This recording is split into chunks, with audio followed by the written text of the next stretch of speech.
আসসালামু আলাইকুম। আজকে আপনাদের সঙ্গে শেয়ার করব ভীষণ মজাদার তালের পায়েস রেসিপি।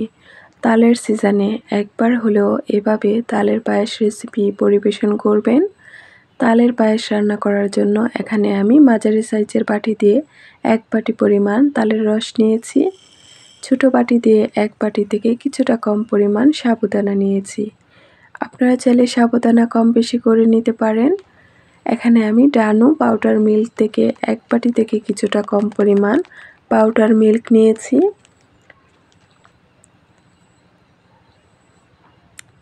চুলায় একটি প্যান বসিয়ে পরিমাণ মতো পানি ফুটিয়ে নিয়েছি। ফুটন্ত গরম পানিতে আমি সাবুদানাগুলো হাফ সিদ্ধ করে নিব।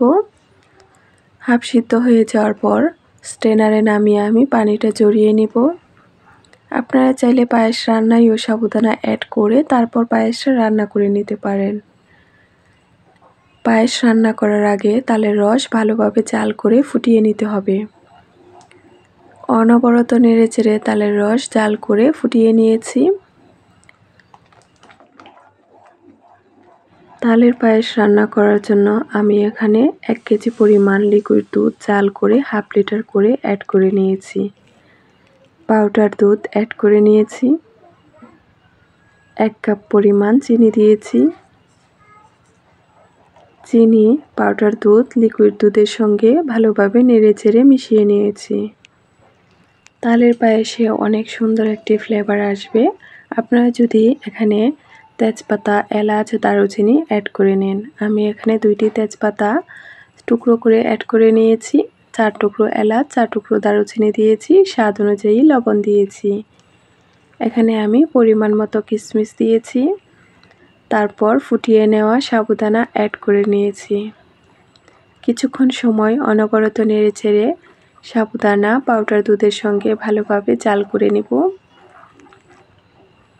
আমাদের আজকের পায়েস রান্নার রেসিপিটি যদি আপনাদের কাছে ভালো লাগে প্লিজ ভিডিওতে একটি লাইক দিয়ে ভিডিওটি আপনাদের ফ্রেন্ডস ফলোয়ারের মাঝে শেয়ার করবেন।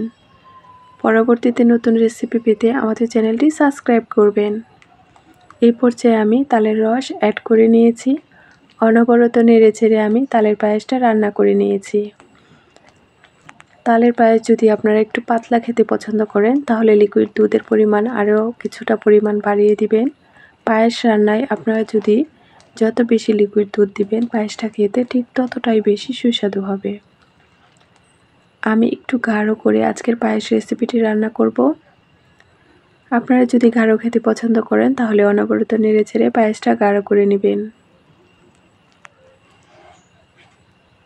আপনারা হয়তো দেখতেই পাচ্ছেন আমার পায়েস রান্নাটা কেমন হয়েছে। পায়েস রান্নার শেষ পর্যায়ে আমি এখানে নারকেল কুড়ানো অ্যাড করে নিয়েছি। আমি এখানে অল্প পরিমাণ নারকেল কুড়ানো দিয়েছি। আপনাদের হাতের কাছে যদি বেশি পরিমাণে নারকেল কুড়ানো থাকে তাহলে আপনারা বেশি পরিমাণে নারকেল কুড়ানো অ্যাড করে নেবেন। আবারও 1 থেকে 2 মিনিট সময় অনবরত নেড়েচেড়ে পায়েসটা রান্না করে নিয়েছি। আপনারা হয়তো দেখতেই পাচ্ছেন আমার তালের পায়েস রেসিপিটি কেমন হয়েছে। এভাবে একবার তালের সিজনে পরিবারের সবার সঙ্গে তালের পায়েস রেসিপি রান্না করে পরিবেশন করবেন। অসম্ভব মজাদার ছিল আমাদের আজকের এই তালের পায়েস রেসিপিটি। আমাদের রেসিপিটি যদি আপনাদের কাছে ভালো লাগে প্লিজ আপনাদের ফ্রেন্ডস ফলোয়ারের মাঝে ভিডিওটি শেয়ার করবেন। সবাই ভালো থাকবেন, সুস্থ থাকবেন। আল্লাহ হাফেজ। আসসালামু আলাইকুম।